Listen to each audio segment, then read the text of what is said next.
Why some brands inspire loyalty? Why do people stand in line overnight for a product they could easily buy next week? Why do they defend a brand as if it were part of their identity? Think about it. Apple doesn't sell the cheapest phones. In fact, they're often the most expensive. Nike doesn't sell more fabric than any other sports brand. Tesla doesn't even sell the safest or most reliable cars on paper. Yet people don't just buy from these companies, they believe in them. They wait, they advocate, they forgive mistakes, they stay loyal, even when alternatives exist. Because these brands are not selling products, they're selling a belief about creativity, a belief about human potential, a belief about the future. Simon Sinek noticed something strange. The most influential leaders and the most inspiring companies all communicate in the same way. They don't start with features, they don't start with price, they don't start with specifications. They start with purpose. People don't buy what you do, they buy why you do it. And when people believe what you believe, they don't just support you, they follow you, they trust you, they become part of your story. That's the difference between a company that sells and a company that inspires. Why most businesses struggle? Most businesses don't fail because they lack talent. They fail because they sound exactly like everyone else. Listen closely to how most companies communicate. They start with what they sell. We make high-quality products, we offer the best service, we have better features. Then they move to how they're different: faster, cheaper, more efficient. And if there's time, they might explain why you should care. But by then, it's already too late. Because this way of communicating creates a dangerous cycle. When you lead with what and how, you invite comparison. Comparison leads to competition. Competition leads to price wars. Price wars lead to shrinking margins. And soon your brand becomes a commodity. Customers don't choose you, they calculate you.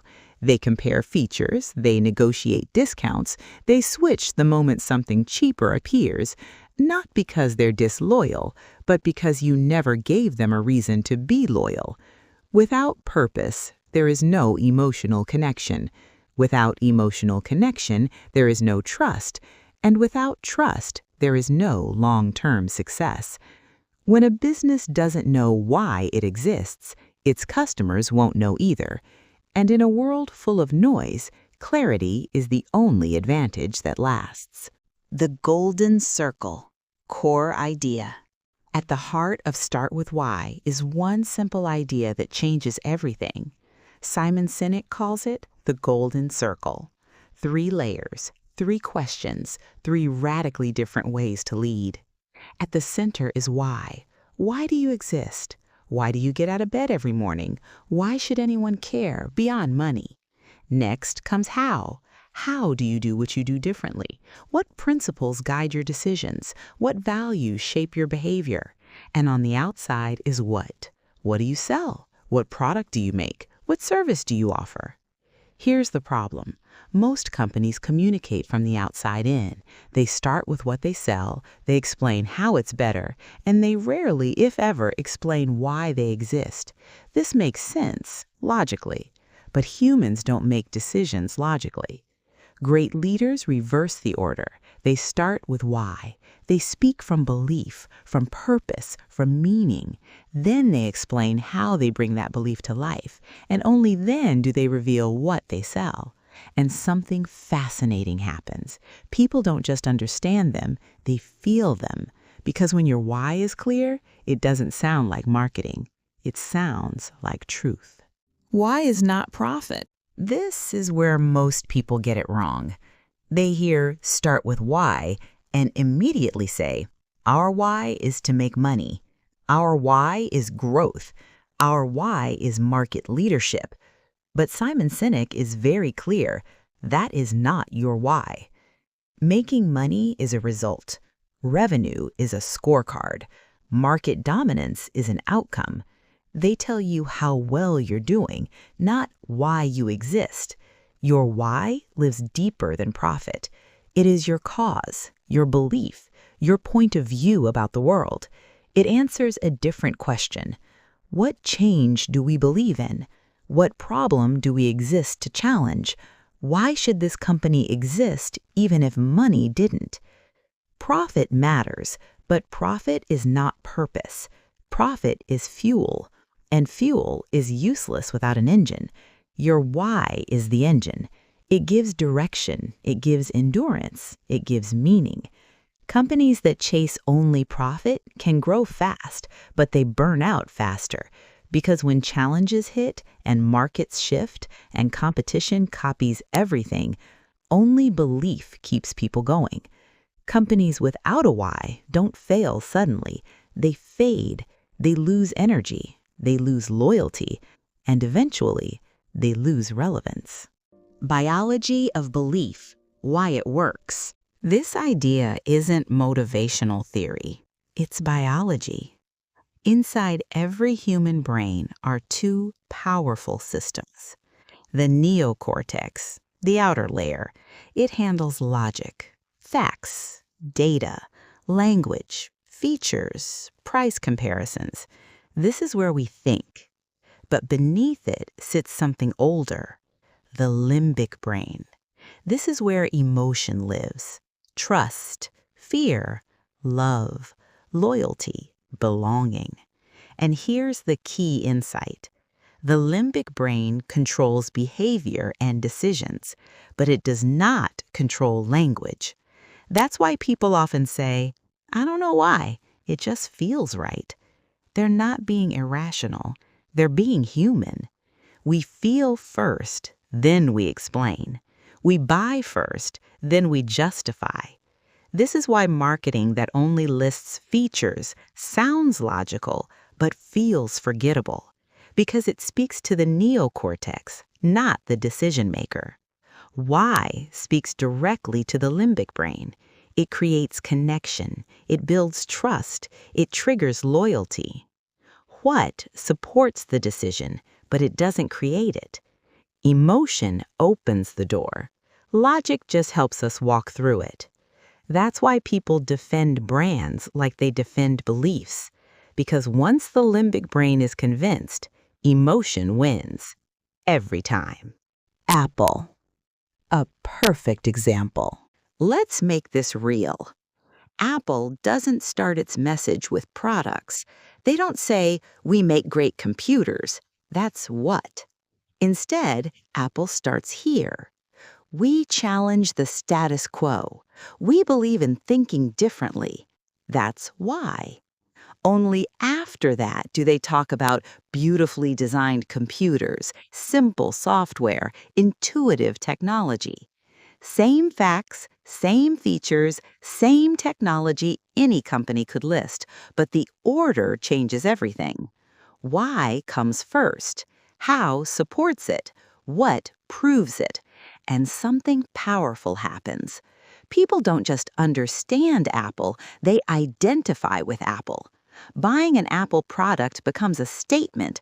I'm creative. I think differently. I don't follow the crowd. Apple customers don't line up for processors. They line up for belief. That's why Apple can enter new markets, music players, phones, watches, and people follow. Not because of specs, because belief scales. When people believe what you believe, they don't just buy once, they belong. Leadership is not about authority. Leadership is not about rank. It's not about a title on a business card. It's not about authority. And it's definitely not about control. Real leadership is influence. The best leaders don't force action, they inspire belief. They don't rely on discounts, fear, pressure, or short-term incentives because manipulation works, but only temporarily. Great leaders don't chase customers, they attract believers. They speak from why, and people recognize themselves in it. Employees don't work harder because they're told to. They work harder because they believe in the mission. Customers don't stay because it's convenient. They stay because it feels right. People follow great leaders not because they have to, but because they want to. That's the difference between compliance and loyalty. Authority can demand behavior. Why earns devotion, and devotion always outlasts control. Manipulation versus inspiration. Most marketing doesn't persuade, it pushes. Discounts, deadlines, limited offers, fear of missing out. These tactics work because they trigger instinct, but they don't build loyalty, they build dependency.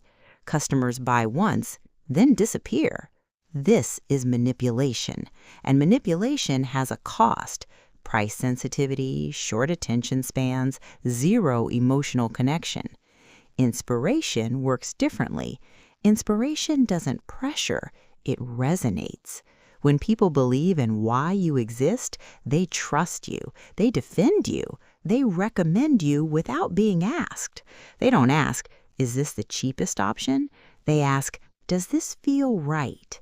Manipulation drives transactions. Why builds relationships. Manipulation creates customers. Inspiration creates followers. And here's the truth most brands miss.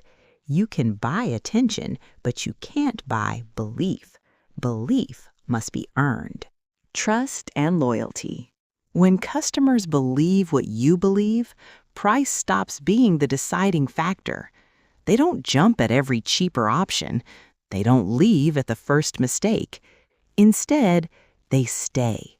They give you the benefit of the doubt. They forgive flaws. They defend your brand in rooms you're not in. Not because you're perfect, but because you're consistent. Trust is not built by features. Features can be copied. Trust is built when your actions match your purpose again and again. Every product, every message, every decision.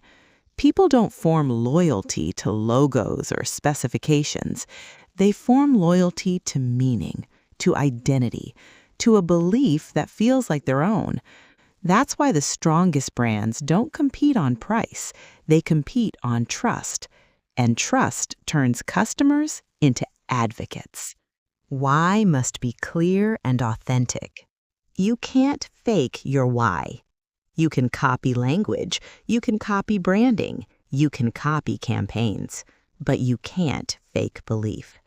People feel it when something is off. They sense hesitation. They sense contradiction. When your why is unclear, your team pulls in different directions. Your culture becomes fragile. Your message changes depending on who's speaking. And growth slows, not because you lack talent, but because you lack alignment. Clarity does something powerful. It gives people direction. It tells them what matters and what doesn't. When the why is clear, decisions get easier. Teams move faster. Momentum builds naturally. Because clarity creates alignment, and alignment turns belief into movement. Why matters for teams and culture. Why is not just something you say to the world.